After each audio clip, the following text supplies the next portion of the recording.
Ya, kembali lagi bersama saya Alfredo Rosang, mahasiswa program studi Sistem Informasi, Fakultas Matematika dan Ilmu Pengetahuan Alam, Universitas Samratulangi. Pada saat ini saya akan membuat video review jurnal tentang model pemberdayaan wilayah pesisir dalam menghadapi pasar bebas masyarakat ekonomi ASEAN. Jurnal yang dibuat oleh Hezron Zabar Rotua Tinambunan, bagian ilmu hukum Fakultas Ilmu Sosial dan Hukum Universitas Negeri Surabaya. Nah, kali ini saya akan membuat review jurnal untuk memenuhi tugas pemodelan sumber daya pesisir dan laut. Baik, kita masuk dalam pembahasan jurnal model pemberdayaan wilayah pesisir dalam menghadapi pasar bebas masyarakat ekonomi ASEAN yang dibuat oleh Hezron Zabar Rotua Tinambunan, bagian ilmu hukum Fakultas Ilmu Sosial dan Hukum Universitas Negeri Surabaya. Dan ini adalah identitas saya sebagai mahasiswa di Sistem Informasi Fakultas Matematika dan Ilmu Pengetahuan Alam Universitas Samratulangi. Indonesia merupakan negara kepulauan dengan jumlah pulau yang mencapai 17.508 dan panjang garis pantai kurang lebih 81.000 km. Keadaan ini menyebabkan kawasan pesisir menjadi andalan sumber pendapatan masyarakat Indonesia. Secara umum, wilayah pesisir dapat didefinisikan sebagai wilayah pertemuan antara ekosistem darat, ekosistem laut, dan ekosistem udara yang saling bertemu dalam suatu keseimbangan yang rentan. Indonesia memiliki wilayah laut teritorial seluas 3,2 juta kilometer persegi dengan garis pantai sepanjang 95.181 km persegi serta 2,9 juta kilometer persegi laut perairan zona ekonomi eksklusif. Dengan demikian, total wilayah perairan Indonesia adalah 77% dari seluruh luas Indonesia. Potensi geografis inilah yang menjadi dasar menetapkan kebijakan untuk menjadikan Indonesia menjadi negara maritim.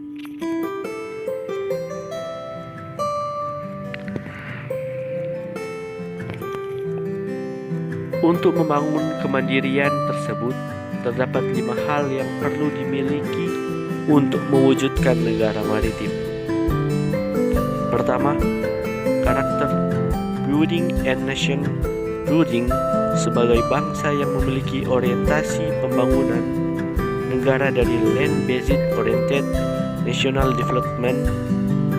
Kedua, strategi ekonomi keluar dari keterpurukan dengan menjadikan sektor kelautan dan perikanan sebagai sektor kelautan dan perikanan yang menjadi andalan atau leading sector. Ketiga,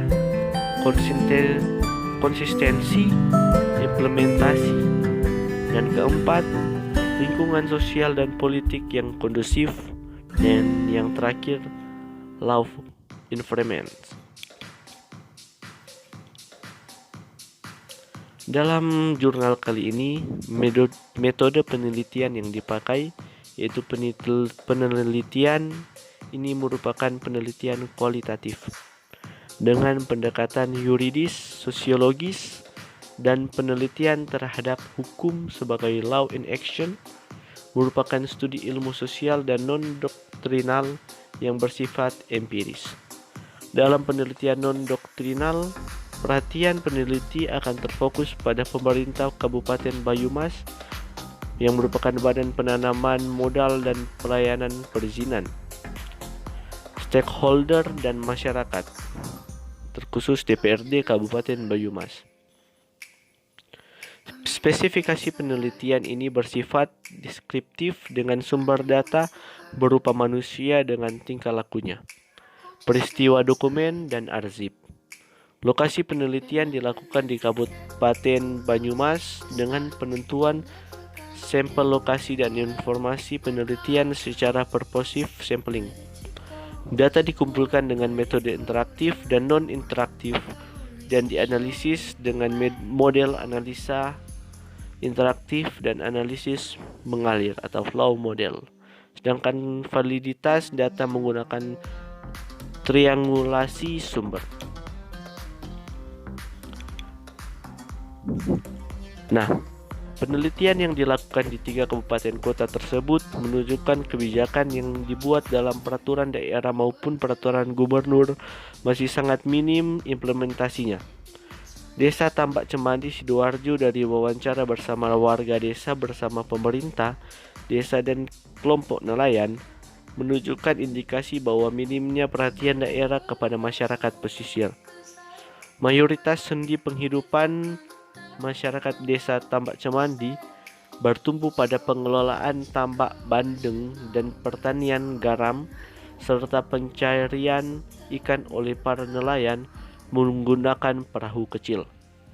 Potensi sumber daya alam desa Tambak Cemandi Sidoarjo sangat besar dan dengan luas daerah plus 525 hektar masih terdapat 357 warga miskin yang mendapatkan bantuan dari pemerintah, sehingga terjadi kesenjangan antara potensi yang dimiliki dengan tingkat kesejahteraan masyarakat.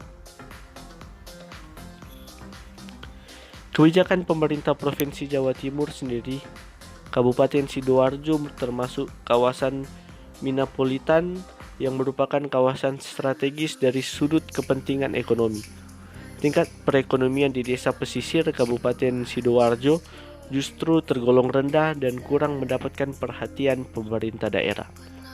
Masyarakat pesisir khususnya petani tambak dan petani garam di desa Tambak Cemandi belum merasakan dampak signifikan dari program pemerintah daerah Kabupaten Sidoarjo, khususnya Dinas Kelautan dan Perikanan. Bantuan pemerintah Kabupaten Sidoarjo selama ini hanya sebatas penyuluhan. Nah, berdasarkan pembahasan hasil penelitian, terdapat data yang diperoleh serta didasarkan pada teori yang ada dan telah diuraikan pada bab sebelumnya, maka disimpulkan hal-hal sebagai berikut.